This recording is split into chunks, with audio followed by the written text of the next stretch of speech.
गेले काही दिवस राज्यात विविध ठिकाणी थंडीचा कडाका असल्याचं बघायला मिळालं. अजूनही काही भागात थंडीचा जोर असल्याचं दिसून येत आहे. अशातच आता वातावरणात पुन्हा नवीन बदल होणार असल्याची माहिती हवामान विभागानं दिली आहे. राज्यात तुरळक ठिकाणी हलक्या पावसाची शक्यता असल्याचं हवामान विभागानं सांगितलंय. चला तर जाणून घेऊ राज्यातील काही प्रमुख शहरांमध्ये तापमान आणि हवामानाची स्थिती कशी असेल. 10 जानेवारीला राज्यात तुरळक ठिकाणी ढगाळ आकाश राहून हलक्या पावसाची शक्यता असल्याची माहिती हवामान विभागानं दिली आहे. त्याचबरोबर काही भागात थंडीचा जोर कायम असणार आहे. मुंबई शहर आणि उपनगरात 10 जानेवारीला सकाळी धुके आणि नंतर निरभ्र आकाश असण्याची माहिती हवामान विभागानं दिली आहे. मुंबईतील कमाल तापमान 32 अंश सेल्सिअस तर किमान तापमान 22 अंश सेल्सिअस इतकं असण्याची शक्यता आहे. मुंबईतील किमान तापमानात वाढ झाल्याने मुंबईकरांना उकाडा जाणवण्याची शक्यता असल्याचं हवामान विभागानं सांगितलंय. 10 जानेवारीला पुण्यामध्ये सकाळी धुके आणि नंतर निरभ्र आकाश असण्याची शक्यता आहे. पुण्यातील कमाल तापमान 31 अंश सेल्सिअस तर किमान तापमान 12 अंश सेल्सिअस इतकं असल्याची माहिती हवामान विभागानं दिली आहे. पुढील काही दिवसात पुण्यातील किमान तापमानात वाढ होण्याची शक्यता आहे. छत्रपती संभाजीनगरमध्ये 10 जानेवारीला सकाळी धुके आणि नंतर निरभ्र आकाश असण्याची शक्यता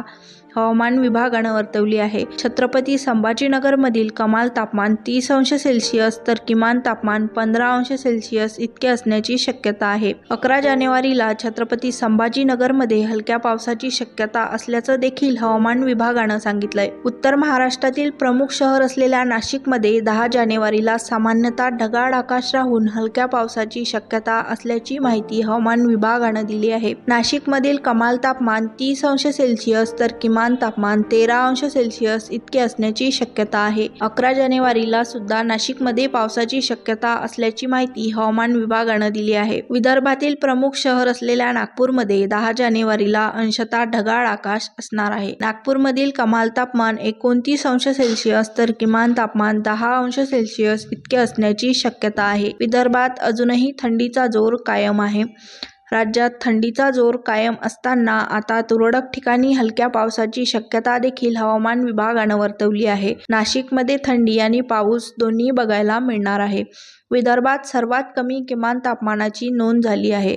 त्याचबरोबर विविध आजारांचा प्रादुर्भाव होताना देखील दिसून येत आहे. त्यामुळे नागरिकांनी आरोग्याची विशेष काळजी घेणे आवश्यक आहे. तर हा होता राज्यभरातील तापमान आणि हवामानाचा आढावा.